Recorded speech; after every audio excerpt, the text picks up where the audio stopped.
Omar Tyree is a New York Times best-selling author, NAACP Image Award winner, and professional journalist from Howard University. Omar, I have many friends from Howard. You all are a special breed. You all love that school. Oh, boy, you all rep. I'll tell you that. Who has written fiction and nonfiction, hard news and op-eds, screenplays and stage plays, and many other forms of writing. He's an excellent lecturer who has been invited to speak at more than 80 American colleges and universities. His present and ongoing goals include the continuation of developing, writing, and publishing great literary content, as well as adapting and producing exceptional films, music, and educational events worldwide. The reason we have Omar back on this morning is anytime anybody's been on the show, they have an open invite to come back. And this is Omar's third time, and I'm actually honored. I really am honored and humble to have Omar, because Omar's on my promotion list whenever I send out my promos. And he hit me up on email and said, I'd love to come back on the reading circle. And my response was, I'd love to have you back. And so we set this date because he has some new work that's out, as well as some creative things that's coming up with his various signings. So we're going to talk about it. Ladies and gentlemen, welcome to the Reading Circle microphones, none other than Omar Tyree. Omar, good morning. All right, now, man, thanks for having me back on, Mark. Man, like I said, I'm thrilled to have you back on. Like, I've been promoting the show all week and on my social media sites and everything. I've been getting hits up from folks wanting to see what time you were going to be on and all that kind of good stuff. I said, he'll be on sometime in the 7 o'clock hour, 7 o'clock. So I'm so glad to have you back here, excited about the work you're doing. We're going to roll it back a little bit because, like I said, Fly Girl is what put you on the map. And I know we talked about this the last couple of times, but there are some listeners who are new that didn't hear it. So, you're unique in a certain kind of way, and I'm so proud of you because I'm a principal of a school. Whenever I was teaching, I taught language arts, and you're an African-American male who is an author. Let's talk a little bit about how did you come to that? How do you know? Does that something like as a child, were you always like writing, or did that come along in high school? Did it come along at Howard? Where did the whole writing thing come along? And what are your thoughts on being an African-American male author? Well, when you go to college, they're going to test you on your reading and writing skills. And I was an exceptional storyteller verbally. And I would mimic voices and all that kind of stuff at a young age. So the same thing comedians did, I did with movies, cartoon characters, rappers. So I was a dude that could mimic voices. And when you do that, Mark, you're mastering what they said. You can't mimic a voice without doing exactly what they said. So your memory is also sharp.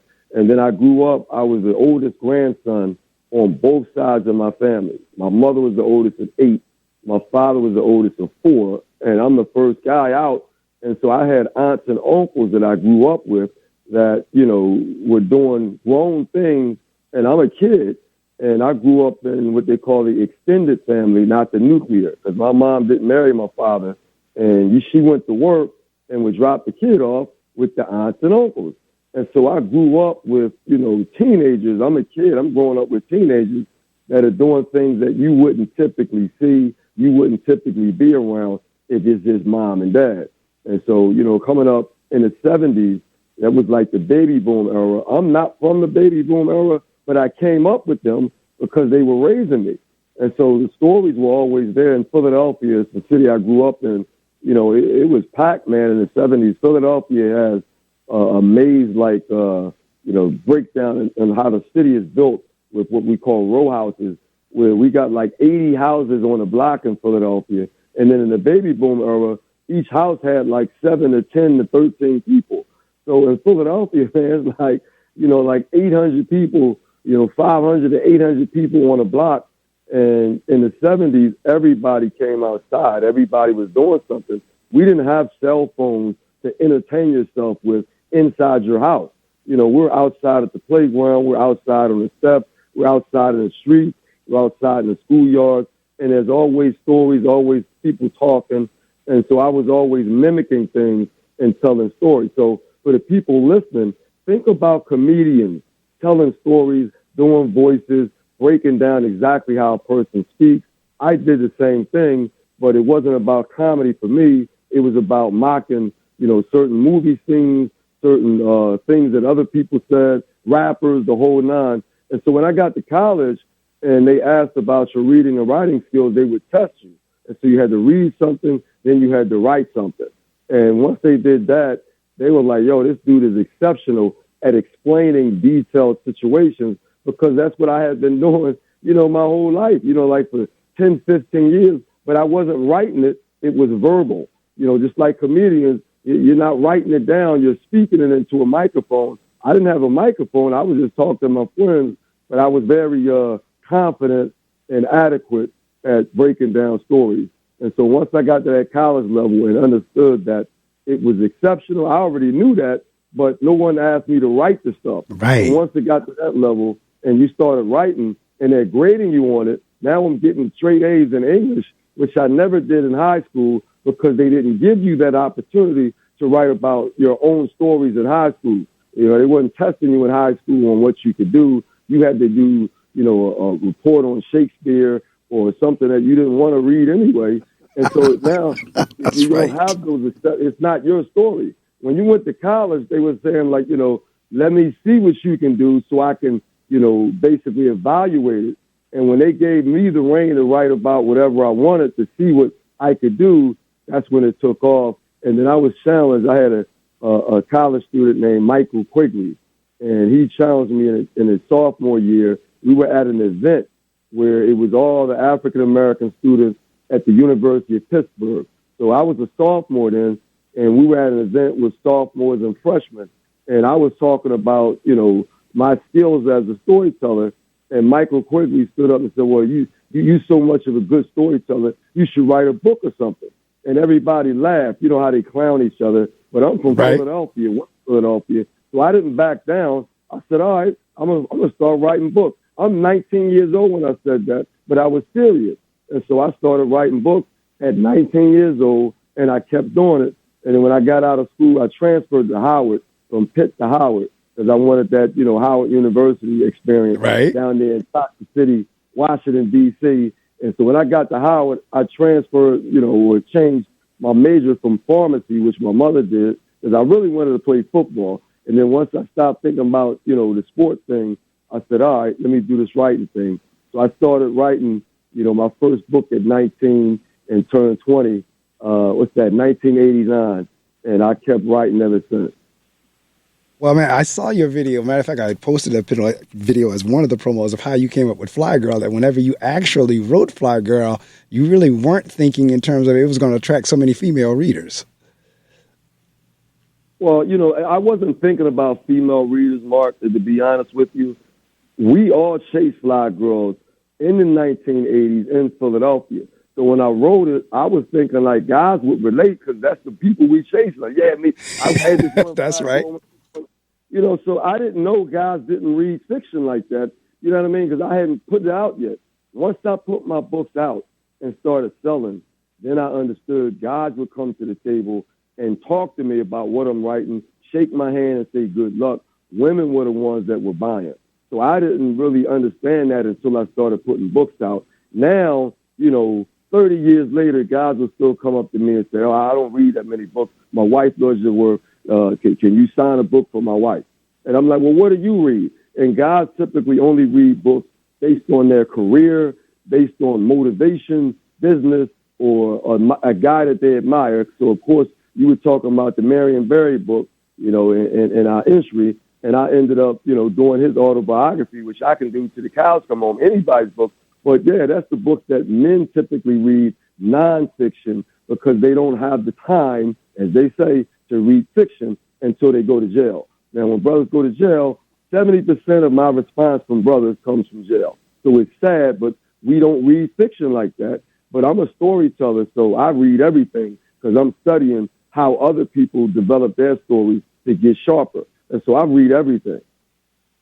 So I remember when we talked before, because I'd asked you the question before in terms of how do you develop your characters, how do you come up with these stories, and you were sharing how, from watching movies, from riding on the train, from riding on the bus, just observing people, so forth and so on. So I'm assuming that's still in play, and that's still your strategy, your techniques of how you're coming up with your stories, plus having a wonderful imagination. Go ahead. I'm going to cut you short. That's not my technique. That's writing, period. You have to you're not going to go around waiting to pick up. We are sponges naturally. You heard that term, right? I'm a sponge. You heard That's that. Right. That's right. Yeah, so it's like rappers.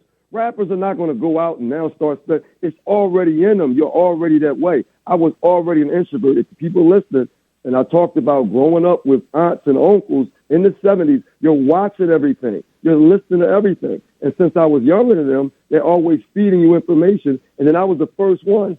So they didn't have other nieces and nephews. It was just me until, of course, my younger cousins came along later. But again, with my father being the oldest and my mother being the oldest, yeah, they had the first son because they're the oldest.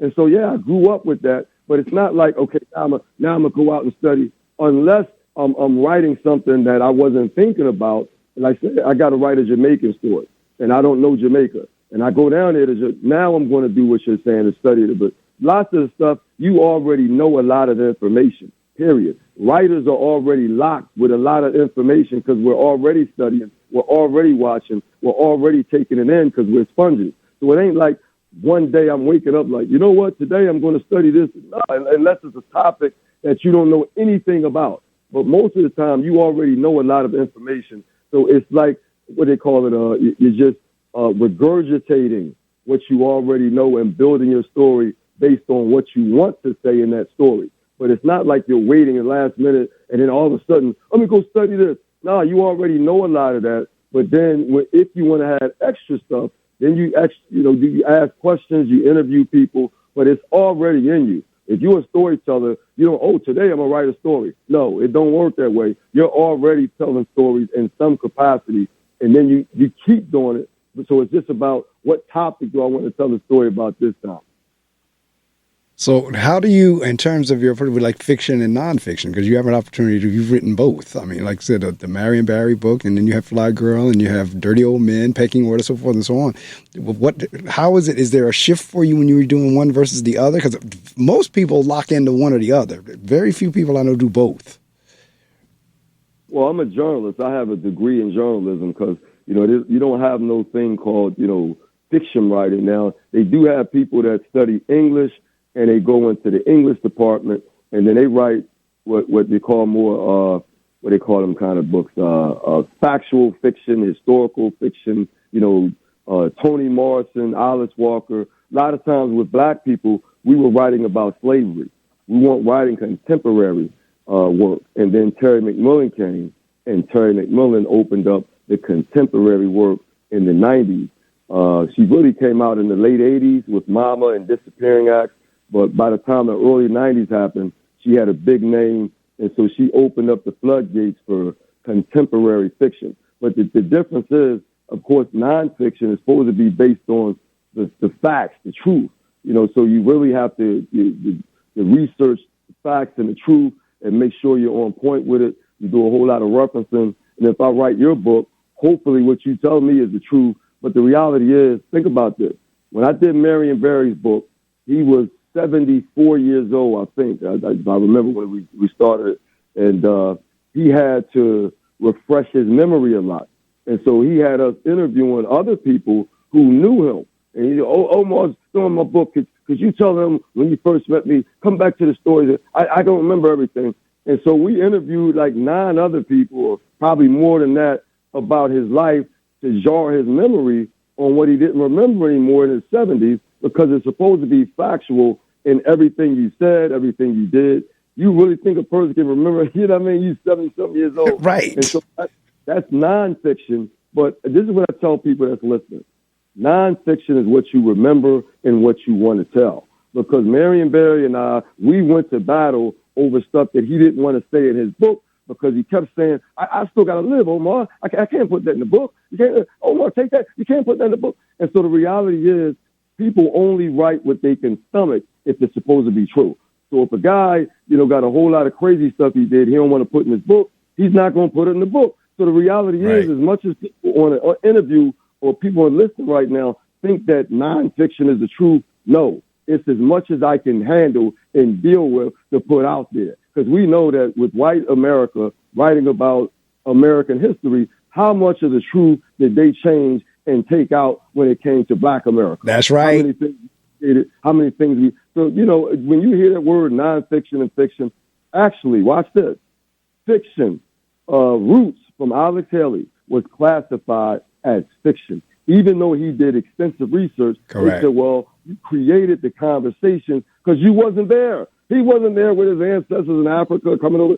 So he had to recreate the conversation, but the research on what happened was all rock solid. So we watching Roots, ain't no way in hell that's fiction for black people, but for white people, oh, well, you made up the dialogue for the characters, so this is fiction. But they don't call their stuff fiction when they're writing about, Christopher Columbus and all the people that they write about is fiction. Nonfiction, even though they weren't there to know exactly what he said and did, it's fiction or nonfiction for them. So that word, you got to be real cautious with fiction, nonfiction, because even when I write so-called fiction, I wrote about D.C., Philadelphia, Chicago, Brother Mark. If I write about these cities and I'm not writing factual stuff about New York and Chicago and L.A., when they read it from those cities, man, he hasn't even been here. He don't even know the hell he's talking about. That's right.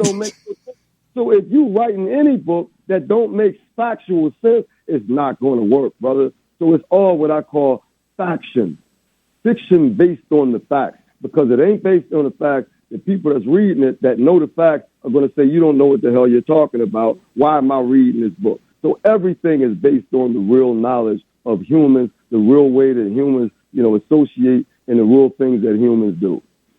I know that's right. And since you went down that line, because I'm noticing as I look at your various covers here, Fly Girl, Dirty Old Man, Pecking Order, The Last Street, now all the covers have African Americans on them, which I think is wonderful. And because, there's always, and you kind of touched on it a little bit earlier when you was talking about the black men not reading. They talk about, black folks in general, African Americans in general don't read. What are your thoughts? Because, we had that old myth, that old cliche, that old saying, if you ever want to hide anything from black folks, put it in a book.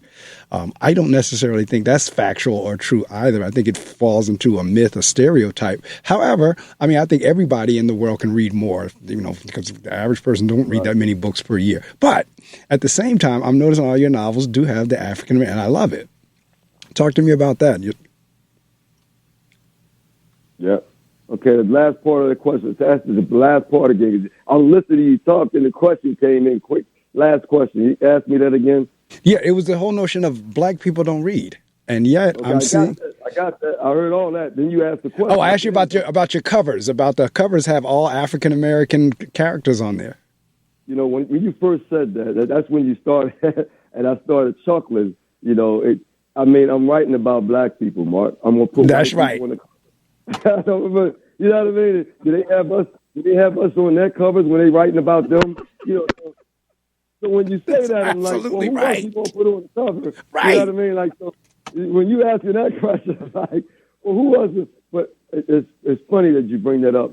When I first did a major author event, it was in Miami, 1996, when I signed with the major publishers, because I self-published my first 3 books, and then they sold so well that the major publishers, who were white, they wanted to pick me up. So they picked me back up, put Fly Girl back out, and then I had a Do Right Man, Single Mom, Sweet St. Louis, Leslie, Just Say No, 32 books now. But I was in Miami at this book conference, and a sister, she was like, well, I want my books to be read by everybody, so I don't want the black cover on it, because then white people looks at my book and say, well, it's only for black people, but it's for everybody.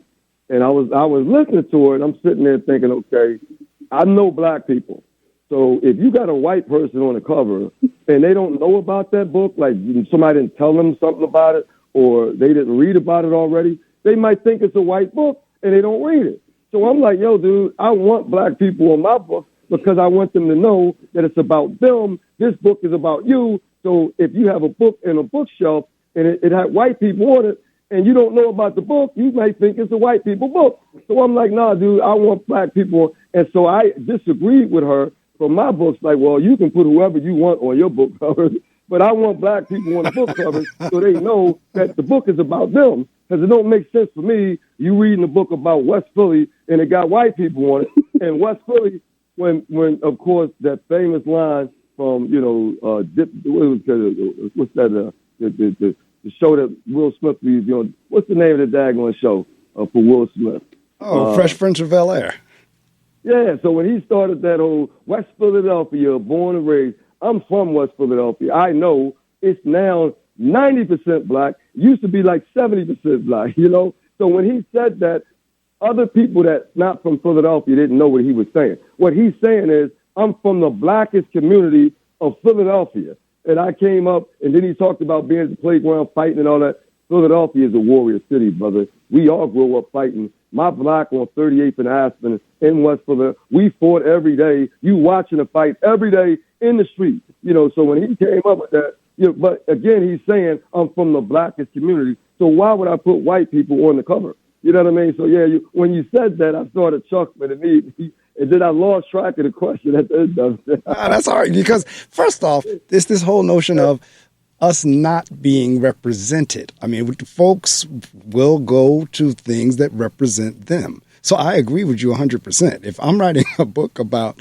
African Americans, why would I put a white person on the cover? I mean, that just doesn't make sense. And so, I mean, and the covers are very attractive. Now, that does not necessarily mean it has to be just for a black audience, because you're right. When our Caucasian brothers and sisters write their books, they want everybody to read theirs too. So regardless of race, but that's their cover. Just like you said, now there's no reason why, if the covers that you have on there, why somebody white or male or female or whatever should not read them. I mean, that's where it gets really good. Because see, if you ever walked into my office at my school, my office is just like your book covers.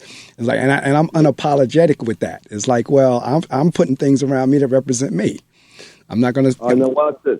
Watch this, Mark. Okay, this is how my mind works with references. There's a famous movie that came out called Five Heartbeats. Right?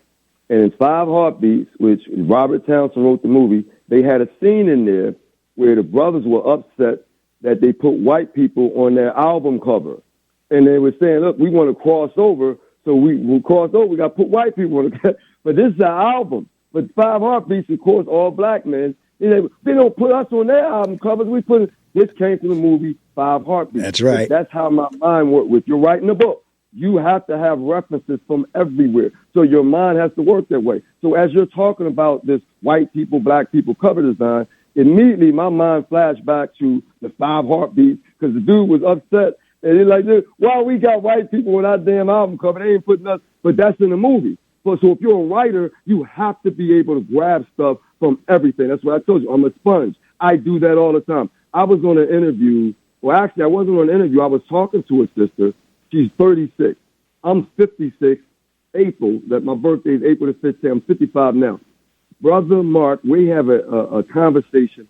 I keep coming up with references, but she's younger than me. So I didn't see that. I don't know that. I don't know. So I kept saying, well, damn it. So now I'm thinking like, okay, I'm too old for my references. They don't know any of these references. So now I'm like, something like that. So now I got to keep telling her what the reference is, because she don't know any of them. So if I start, watch this. I grew up in the 70s. If I start talking about the movies Shaft and Superfly, right, and Mac, Cooley High, they didn't grow up in that era. So if they didn't see those movies later on, they don't know what you're talking about. So I'm like, wow, I'm old now. They don't know what I'm talking about. So now I got to always reference it to, did you see this? Did you ever see that? Did you know about this? Because I'm older now, and my references are way older than the younger people that I may talk to now. But again, if I'm a storyteller, I'm always bringing up stuff I remember, always bringing up references. But now I'm 56.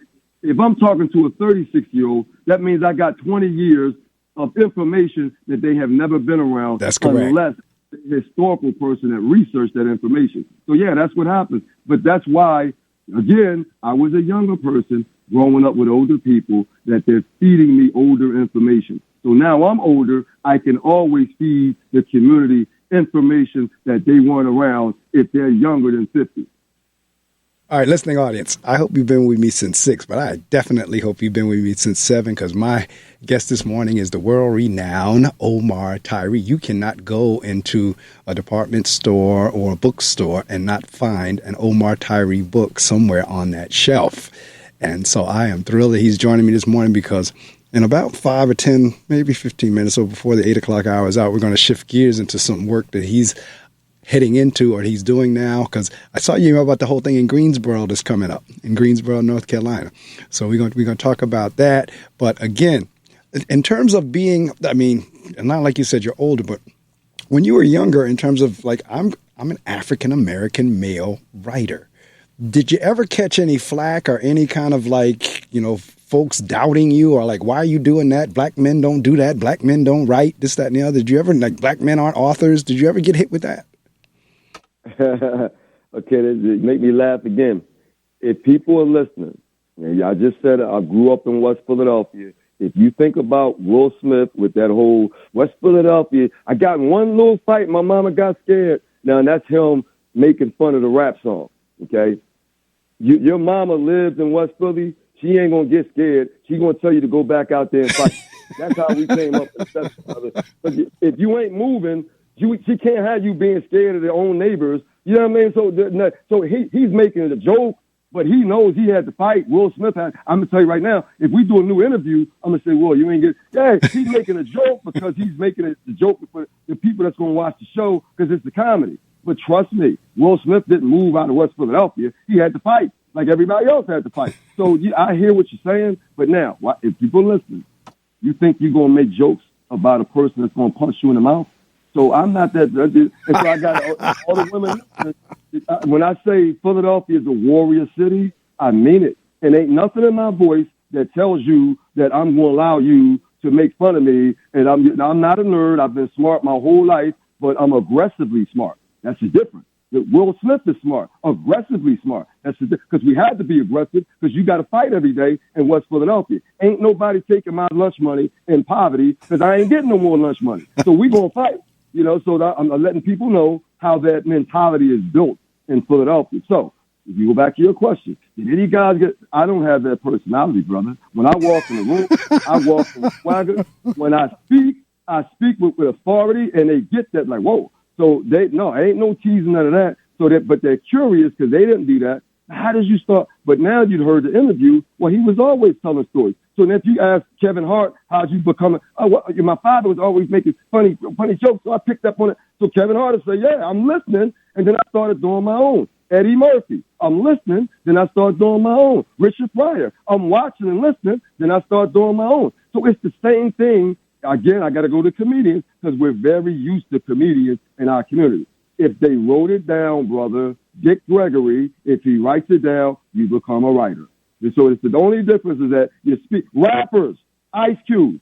Ice Cube is a storyteller. That's right. Child, I'm home, baby. But he's telling it in a song on a music, and then he started doing movies.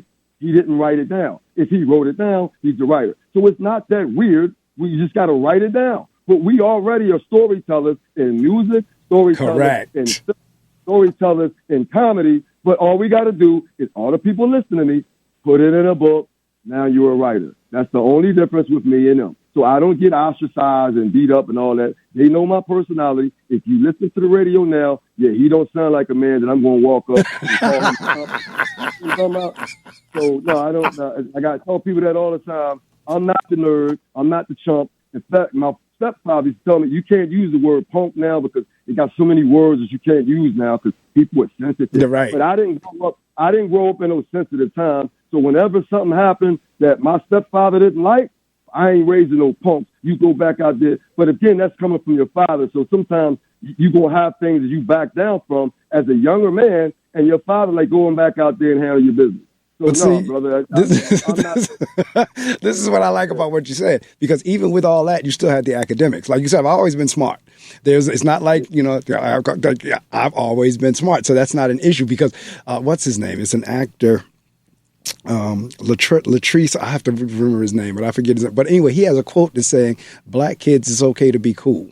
Like, it's okay to be smart. I'm sorry. Black kids, it's okay to be smart. Because, see, a lot of times in the African-American community, we think we have to dumb ourselves down. Like, no, you don't need to be dumbing yourself down. You need to be as smart as you can be, regardless. Because I did a whole thing in my school yesterday on academics and athletics.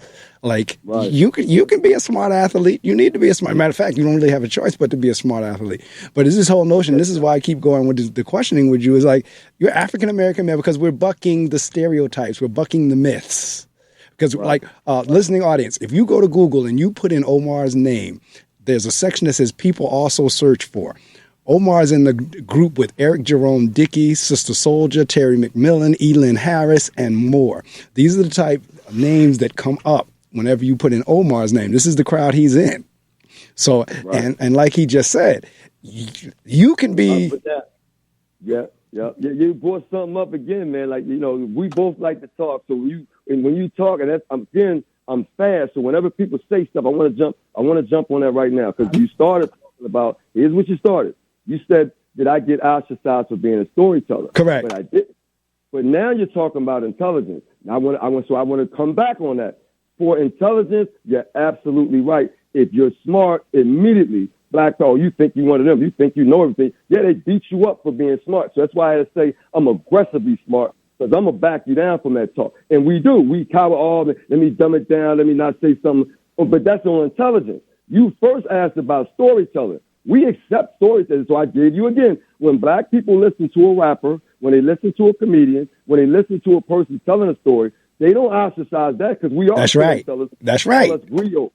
Griot, the griots, the Africans. So they don't ostracize you for that. But now you start talking about intelligence, I got to jump back in and say, yes, we do get beat the hell up. And that's why I said I'm aggressively smart, because Correct. I'm going back. I'm not going around dumbing down nothing for nobody. I'm not doing that. I'm an Aries. So my zodiac is a natural leader. I'm not dumbing nothing down. You're going to get what the heck I say. You're going to have to lift yourself up to know what the hell I'm doing. And so it was books written by a brother by the name of Iceberg Slum, who wrote these pimp books, right? And pimps and hustlers and gamblers and all that stuff that we were watching in the movies. He put them in books. Then there was another brother by the name of Donald Goines that came under him. He came after Iceberg. Iceberg was more complicated. So in his book, he had what he called a pimptionary, with all the lingo that they use with the pimps, with all what they called the women and what they called the guys, and all this slang in there. And he said, I'm not going to dumb it down to explain what the slang is while I'm saying it. I'm going to put the slang at the back of the book. So you read Donald Goines, not Donald Goines, Iceberg Slum's book. He has definitions of all his slang in the back of the book. So you flipping back and forth to understand what he's saying, because black people use a lot of slang. Correct. Right? So his book was more complicated than Donald Goines, who didn't have that slang stuff in there. So I always ask people a litmus test. Okay, if you read, the gangster work of Iceberg Slum and Donald Goines, who you like more, Iceberg or Donald Goines? But you had to have read both for me to, validate that question. If you say Donald Goines, I say, yeah, you're not as complicated as Iceberg. You didn't like all that stuff. If you say Iceberg Slum, then I'm like, all right, you're complicated. So that's a litmus test for me. If you choose Donald Goines, you like it more simple. If you choose Iceberg Slum, it's more complicated. I love Iceberg. I read Donald Goines' work, but it's like you said earlier, watered down compared to Iceberg. And so some people are like, wow, Iceberg had too much slang. I couldn't understand it. They say the same thing with Toni Morrison. I couldn't understand it. Right. Because writing work that's on another level. I like Toni Morrison and Iceberg because I'm on another level, But when I write, I try to write for people to understand it on a basic level.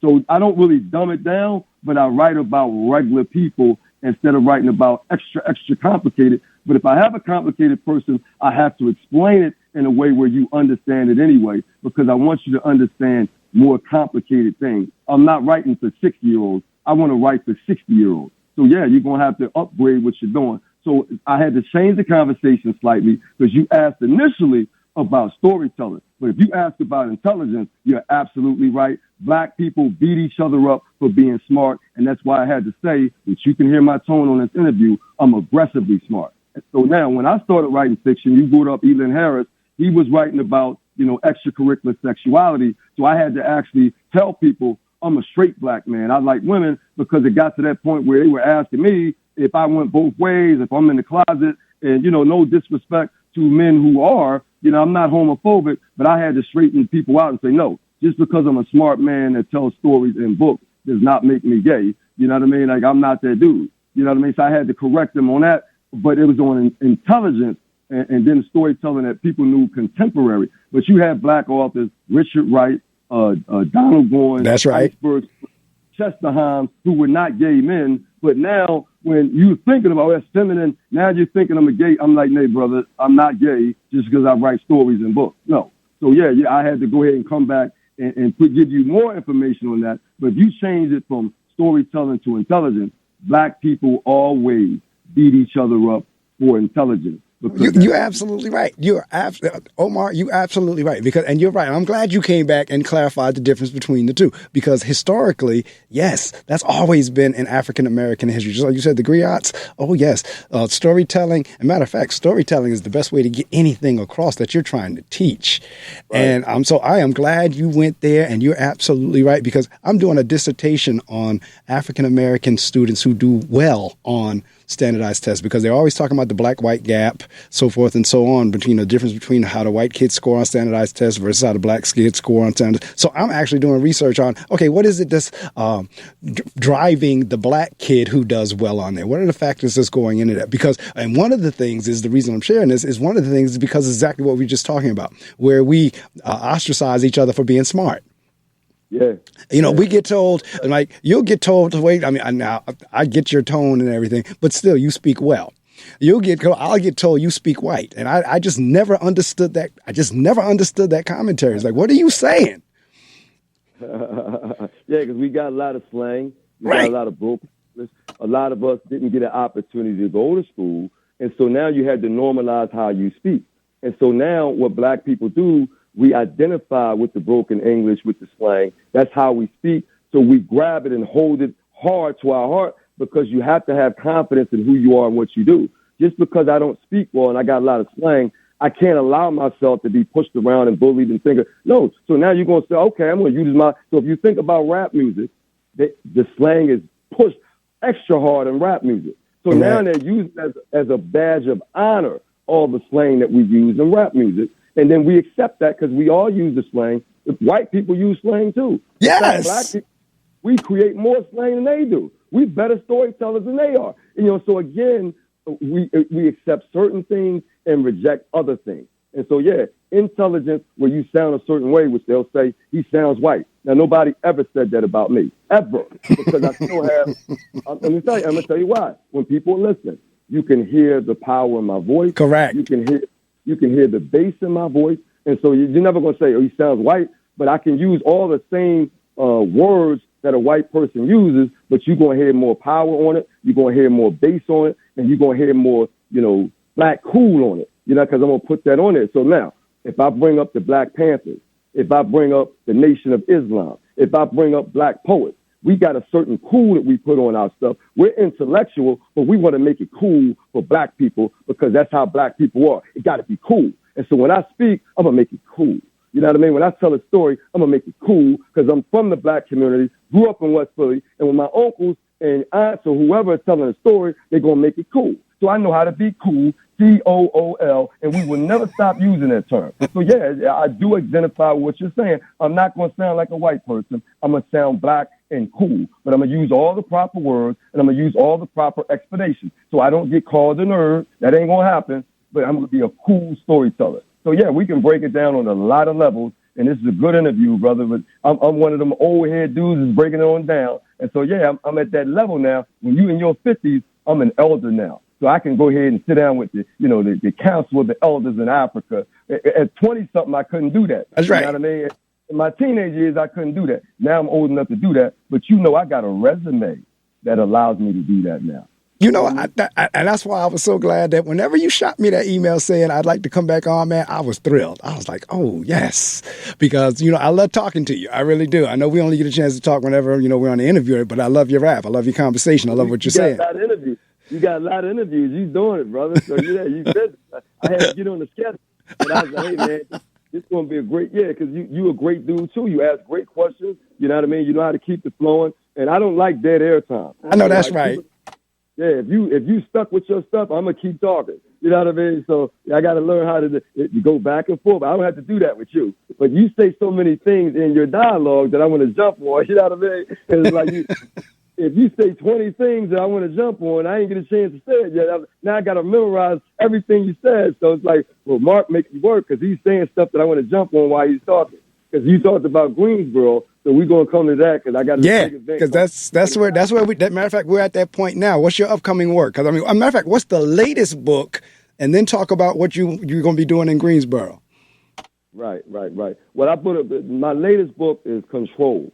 I put that out last year. Now, again, let's deal with the control. I'm 56 now, or not next month. I'm already saying 56 before my birthday comes, April the 15th. But I've been trying to do movies for a long time.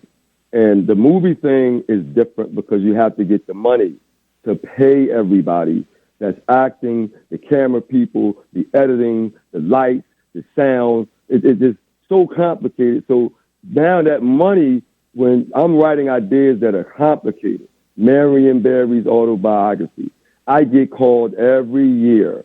Can we do a movie on his life? And it's like, yo, dude, that's not a $1 million movie. That might be 10 million, might be 20 million, because Marion Barry did a lot of stuff that That's you right. got to show in that movie that got to be authentic. So you can't do no cheap movie on Marion Barry. But if they don't respect him on a $10 million level, on a $20 million level, no, we can do that for $1, $2 million. And I'm like, no, brother, no, you can't. You know what I mean? If you got to have, because again, we talking about Marion Barry, the 70s and 80s. That's right. You got to have 20 people in the movie that he's talking to, and you got to have people in the movie that people will respect as actors. You got to pay top-notch actors.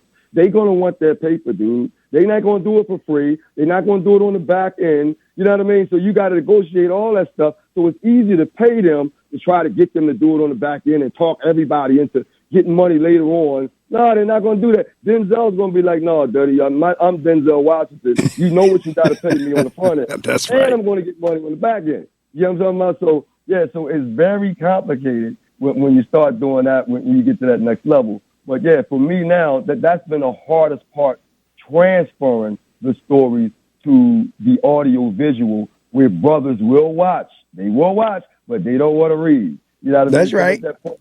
So I don't have control the way I wanted to. So I said, this is a book a lot of humans don't have. We don't have control over a lot of stuff, and you spaz out. But then you got people who do get control. They can become control freaks because now they want to control everything. So if you look at a person who did get a chance to do his movie, Tyler Perry, Spike Lee, John Singleton, these dudes are control addicts. They want to control everything because they got a chance to do that. They don't want anything being messed up. This is how I want to tell my story. So I would be similar to that because now when I go to Hollywood and they want to change the story, they want to change the characters, they want to change how many people in the book with it. And I'm like, no, because if you do that, I'm going to have to explain that now. Not you. They're going to ask me why you changed this and changed that. It's a problem. That's right. You're not changing this stuff. When I go, so it makes it even harder because I don't have the control because they don't have my own money. So it's hard as ever for me to control what I'm doing. And so I put that book out last year, a psychological thriller with people spazzing out who don't have to. Well, that's all of us, brother. None of us control everything. So we're going to spaz out. So I'm always writing books about things that we actually go through, whether you think it's fiction or not, is based on the fact that when you read my last year book, Control, you're like, wow, he's talking about a lot of stuff that I don't control that I spent. And at the end of the day, what do we say? I ain't in control of that. You just got to let it flow. You got to go with the punch, roll with the punches. You know what I mean? Whatever it is. That's right. Last year. This year, they're coming back to 3 old books, Fly Girl, For the Love of Money, and Boss Lady, a trilogy with this young girl that I raised out of Philadelphia in fiction, but it's based on the real women that I know from Philadelphia, the real women who have real personality, who are dominant, ambitious women. And that's the way Fly Girl is. And I did 3 books on her where I raised her from 6 years old. The last book, she's 37 and up. Now, that book came out in 2005. Boss Lady is the 3rd book in the trilogy. So, of course, in 2005, that's 20-some years ago. So she would be around my age now. She was, I think, 2 years younger than me when I started thinking about when she was born. 71, I'm born in 69. So in real life, she would be turning 54 to my 56. You see what I'm talking about? And so that's the reality of your characters even. They will grow up. So now I'm coming back to that, and we have national events. Greensboro was the one I told you about because that's a big party event. Right. What we call it the Fly Girl Greensboro party, because now we got a lot of women that grew up with it who are going to be in older age. Oh, I remember Fly Girl. I love that book. So now we're going to give a crown because the whole word being fly means you want to stand out, you want to elevate, and by wearing clothes, earrings, pocketbook. We got extra fancy in the 80s. And so now we're going to have a Fly Girl party where I'm going to give out a trophy to the flyest dressed woman that come in that night. And so we're going to have a panel discussion, and then we're going to talk about the book, and then we're going to have a fly girl, coronation where a woman gets, maybe I give out a trophy or some kind of a plaque or whatever we're going to do. But we got a party in Greensboro. We're going to do that in other places now to flash back to the books and whatnot. But we're going to talk about the book and relationships as well. At that Greensboro event, we got events in Philadelphia, New York, D.C., Baltimore. So when my tour is published, it's going to be at hotliveentertainment.com. That's my website. But we're going to advertise and market it all over the country. But I talked to you about the Greensboro one because that's going to be one of the biggest. The club holds 1,000 people. So if I can get 500 people in there, it's good money, but they all coming for the Fly Girl Greensboro show. That's going to be fun. That's June the 22nd on a Sunday. But I'm going to be doing other events all across the country. All right, man. I wish you the best. Matter of fact, before we're done, I'm going to give you a chance to shout out and give all that information again, how people want to know about where you're going to be. In other words, is there a website or something that they can go to? The only thing we can't say is a dollar amount or ticket price or any of that kind of stuff. But anything short of that, you can let folks know. How will they know when you're in their area? Because, I have folks texting me now who are your fans. One live in Florida. I got another one that's in Virginia. So folks are like all over the country. So how they going to know where you're going to be? Yep. Well, again, my website is hotliveentertainment.com, but we right now live in the social media era. So social media, and I got in trouble recently with social media with women because here you go again. When you're an author, you have to be honest about what's going on. And right now, women, right, since they outread us, women had a lot of books, black women in particular, written about them. So they have now been in the center of the conversation for years in books. I happen to be, which you know now, a masculine book writer. So I was writing a lot of books about women that they liked early on, but now I'm having conversations about new things that I'm watching with younger women, and now they are starting to dominate a lot of situations where they want what they want, and women have a lot more power now. They make more money now. And what's happening now, a lot of women are saying, I don't need no man. I got higher standards. And so what's going on now, men have lost their worthiness to a lot of women. That's right. And so now they got a whole list. If he does this, I'm divorcing him. If he does that, I'm divorcing him. And I'm telling women, though, if you start saying that and a guy just got $20 million on a new football contract, bless me, he's not running around thinking about you and you got a whole list of things you're going to do. I said, sisters, you got to tone that. But they don't like honesty sometimes when it hits them the wrong way. And so I got in trouble talking about what men are saying in the barbershop, what men are saying in men. But men don't share that information with women because at the end of the day, if you still want to have a relationship with her and have sex with her, you don't want her upset. That's right. So men, they do a lot of lying, Mark, and we learned that in high school. Do not tell her that. Tell her this if you want to have a relationship. So we lie all the time as men. I'm an honest man. So now I'm older. I put my foot in my mouth. Women get mad, and I'm like, whoa. Now I got to have a whole tour to talk about relationships from the masculine and the feminine angle because women have gotten to the point where they want to hear the masculine view. And so men stop saying it. So now when you hear masculine view and it's a disagreement from the woman's view, now they can dominate because they got more money, they got more vehicles, they got social media. So I got in trouble with that right after the Super Bowl when the Eagles won because that's my city, because I'm around men. So now I got too masculine in an interview, and now women are like, oh, Omar hates black women. I do not hate black women, but if there's things I need to say that we're not doing right, that I disagree with, now we have a discussion. I do not hate my sisters, but you mean to tell me I can't argue with you? I know that's right. Brother, that we could be here another whole hour on that. I know that's right.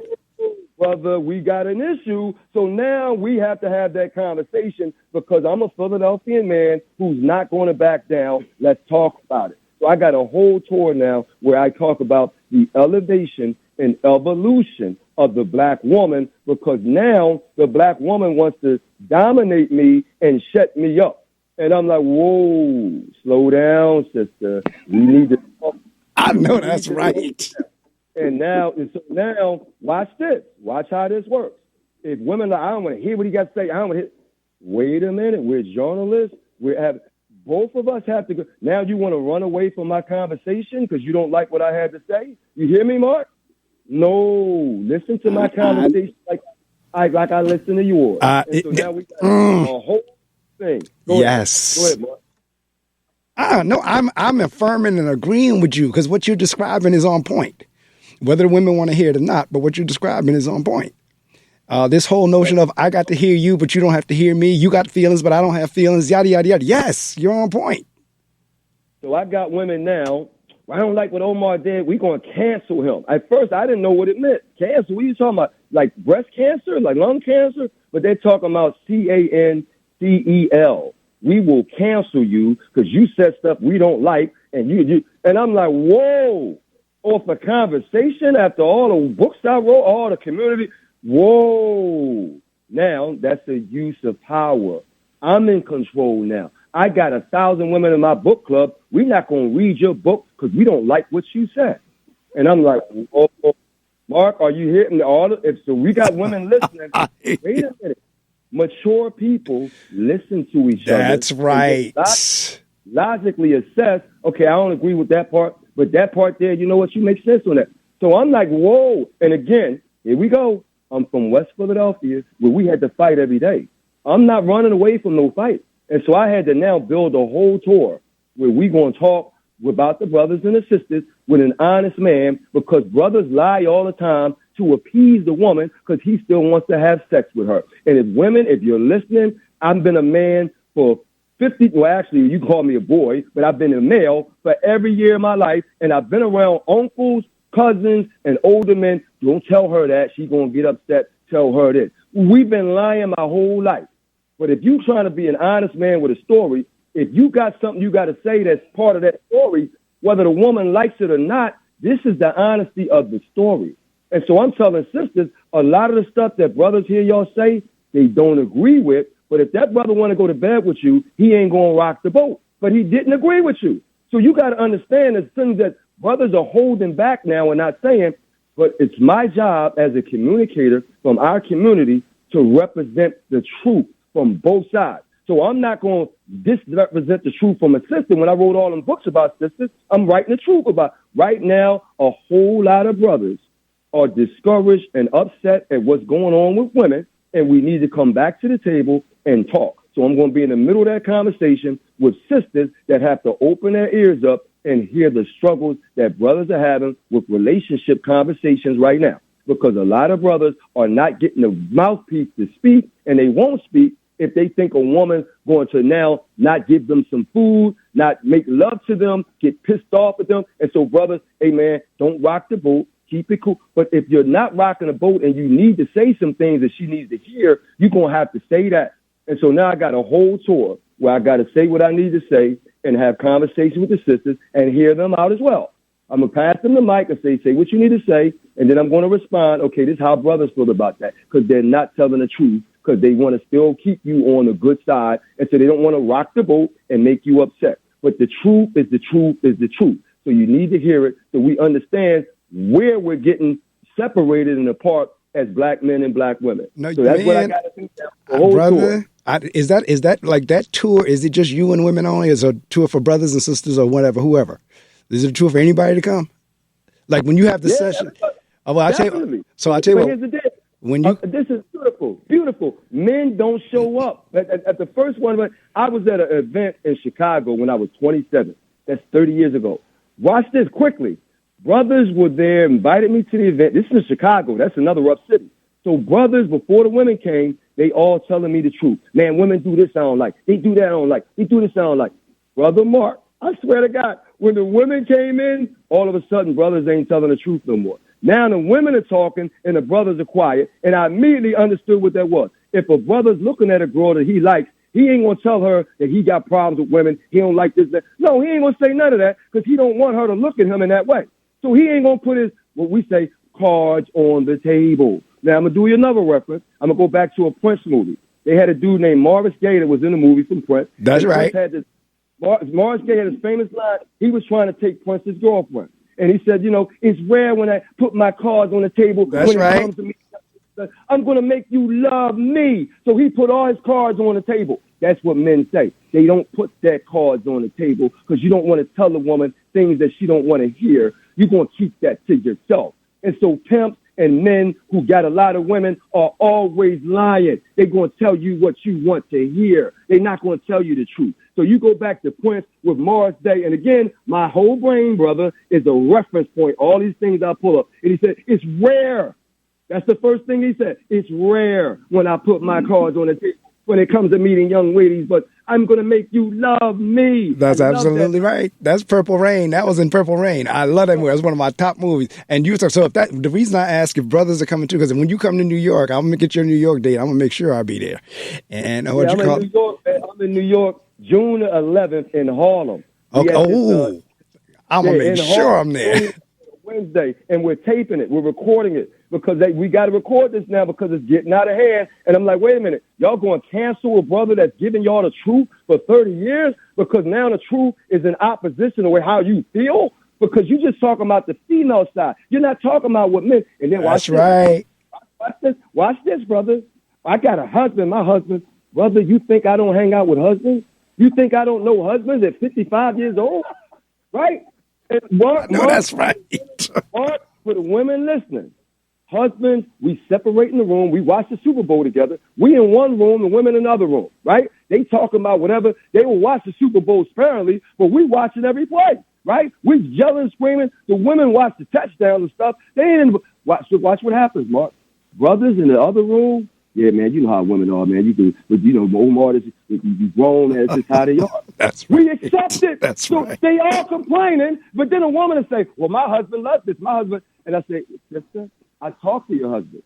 And your husband don't, but he ain't going to tell you that because he ain't rocking the boat. He got to live with you, right? And so, but he told me he don't like this, that, and that. But if I tell her that, the husband will, Omar, what you do that for, man? Why you tell her that? So now it's like the rule that they use in hip hop, no snitching, right? So you can't snitch on other men. Trust me. I've been a man or male for 56 years. I'm not even 56 yet. Trust me. I played football, Mark. That's my number one sport. That's the biggest locker room. In college, you got 100 dudes on a football team. I know men. We lie all the time, sisters. And now you're going for the lie. You're feeding into the lies. You need to hear the truth now. And so I got to give them to her. You got to be brave. So I'm not going to be, yelling and arguing, screaming and all that. We're going to be nice and calm, nice and logical. But I have to give women the male side of the coin right now because it's getting out of hand. Well, brother, I applaud you and I could not agree with you more. Like I said, thank God I turned this mic off. I don't know if it was off or not, but in terms of affirming and agreeing and amening and everything else, because you're absolutely right. In other words, I'm feeling you because that's what I feel. And I had, right. A really you're good. A man. It's the truth. There you go. So it is the truth. Now, so when I speak, men are like, right on, go. But the sister's like, no. It's like, look, I'm not. I love black women, but I got dogs, right? My son has a dog, and I watch a lot of the Animal Kingdom special interest. And what they call it is correcting. When a dog corrects the younger dog, when the lion corrects the younger. So now women don't want to hear this correct. But if you're wrong in what you're saying and you're not getting the other perspective, you have to, and they don't like that word, but we all have to get, if I say some things that are off base, that's why I have to listen to you. You know what, sister, you're right. You corrected me on that. We have to be corrected. So right now, women are saying, and particularly the younger women, older women know, okay? Younger women, I'm going to do this, I'm going to do that, he don't do this, he don't do this. And I'm like, and you're saying this in the absence of men. You're saying this to all other women. Men have a response to that. You see what I'm talking about? That's exactly right. You're not going to dictate everything you're going to do in a relationship. That is correct. And you haven't even met that man yet. That's correct. I'm like, you got a whole hand of stuff that you want in the relationship. Did you ask the man that, sister? That's the first thing I asked. Did you ask your man that? Yeah, I told him this. I told him. You told him. But did you ask him what he feels about that? Because, see, now that's what's going on. Women are dictating to men. And these young dudes, I'm telling you, Mark, they got a term called ghost. Where these young dudes, they don't agree with the woman, but they still need to have sex. They still want to have, so they don't agree with her. They go all the way to the sex part. But if you talk to them around men, yeah, man, she said this. I don't agree with that. They'll tell you the truth. So you're like, oh, dude, well, she wants to marry you. Oh, I ain't marrying her, man. I don't like nothing she's talking about. I'm just having sex. And I'm telling sisters, I'm like, yo, I'm a man. I'm telling you, you better get the truth out of this, brother. You got to get your skin hard because your agreement or your things you talking about are in disagreement with him. So I have to do that this year, Mark. I have to do it. I tell you what, I'm gonna be your biggest cheerleader on that, because like I said, I resonate with that. Now, I will give a friend of mine, and we were talking the other day, and she said, "Hurt me with the truth." And I would rather be hurt with the truth than to be hurt with a lie. Matter of fact, she's listening right now. She said, "I would rather be hurt with the truth than to be hurt with a lie." Now, I can appreciate that. Man, I got a daggone movie vehicle called The Conversation that I'm putting together right now. And at the table, Brother Mark, the guy says to the woman, "You know what? Can we be bluntly honest? It's the first date. It's the first date." He said, "Can we be bluntly honest? Because I'm hearing a lot of things that sisters are saying, and I don't want to be 2 years in a relationship and find out that that's what you're thinking. I want to know right now so I know where we're going." That's right. Brother, if you honest like that on the first date, oh, my God. Because we all hold stuff back trying to figure out if the person can take what we're going to say. That's correct. Right? And now I want to say something for all the people listening. Social media has made people's skin paper thin. Correct. I'll tell you why. I had no idea who didn't like me or got some negative if I don't have a cell phone, because I can't hear what you're saying. I don't even know people in Florida, in New York, and that when I'm growing up in Philadelphia. I don't have a cell phone. I don't have social media in the 70s, in the 80s, in the 90s. Cell phones and social media, now you can have somebody that don't like you in Florida, in L.A., in Jamaica, and you reading that on your daggone podcast, or you reading that on your Instagram or TikTok. Now your skin is soft and sensitive on a person that lives 8,000 miles away. That's right. So now this new generation is so sensitive. They don't like me. They disagree with me. They think I'm ugly off a cell phone because they're looking at, I'm like, you got to be kidding me. So now these kids are the softest people, and they can't take no. So I said it earlier. They are taking words out of the dictionary. Off you can't say this word because they can't take this word. You can't say that. Every year, Mark, in the school system, you got to take words out that kids don't want to hear. Correct. It's unbelievable, Mark. And now the women are telling me, I don't want to hear what you got. I don't like you anymore. Sister, this is a conversation. I know that's right. From day one, when Fly Girl was first written, brother, let me reevaluate that. I was talking about drug dealers and women that were gold diggers. I'm going to get me a drug dealing man so I can get my earrings, so I can go shopping, so I can have extra money. They loved the book so much, it went away from the original purpose of talking about that. So now they didn't forgot that I was talking about a young woman who was very aggressive about everything she wanted. Now she's grown and she calls herself a boss, and she's still aggressive. That's going to rub a lot of men the wrong way. So there's only certain men she can talk to. Oprah Winfrey, from what I know, has never been married, never had any children, but she's a boss, ain't she? That's right. Yep. Now, a male boss can have children all over the place. He's still a boss. His wife is having the children. But if you're a woman, now you got to have the children and you're the boss. You see where I'm going with that? I do. It's very awkward. So women in that place, right, even if you like the animal kingdom, I was looking the other day at the lions. The lion eats first he's bigger than you. He needs more muscles to fight for you. You got to feed that lion because you need that. So if you got a weak man that's malnourished, he can't protect you. Correct. He can't, you know what I mean? So you got to feed that man. So sisters, this is a biological fact. I've been telling sisters since I was a teenager, if the male genitalia is not engorged with blood and is not hard, we can't have babies. That is correct. So women have to understand a man biologically has to be masculine and hard when he needs to be. That's not every single day, but when he needs to be, he needs to be. Now, I'm going to finish up with this, what I'm saying. Donald Trump is now the president. He is showing you all the masculinity that correct. He's kept. Now we got a whole lot of Democratic men that got dogs. They don't know how to deal with him. Now we need real men to come back and deal with Donald Trump and he knows it. He knows it. So he is coming up with stuff because he's like, you know what he's saying? I'm a real man, and we got a whole bunch and we saying it. So sisters, if you disagree with me, look at what Donald Trump is doing, and then when he does that, you got to have a man that can battle him. Imagine a boxing match. I'm from Philadelphia. Rocky, I did it. There you go. Where's your Rocky, sisters? So if you keep making your men effeminate, soft, and weak, and you're dominating your man, where's your Rocky for Donald Trump, sisters?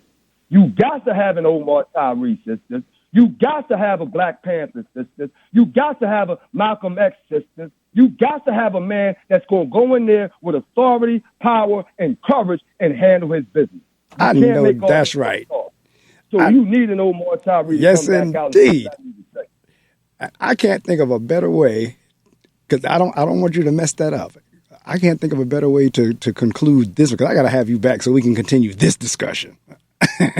But I can't think of a better way. We can do another one in August after this tour is over. Oh, okay, that'll work. Because right now, this is what's happening.